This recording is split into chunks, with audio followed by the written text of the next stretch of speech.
Hi, in the era of Bougainvillea, I'm still a fan of স্বাধীনতার হুর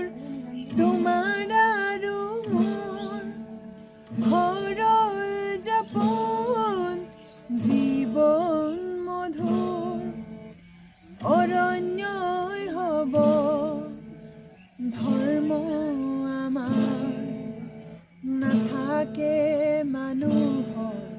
তেজৰ চেকুৰা জোনাকীয়ে সন্ধ্যা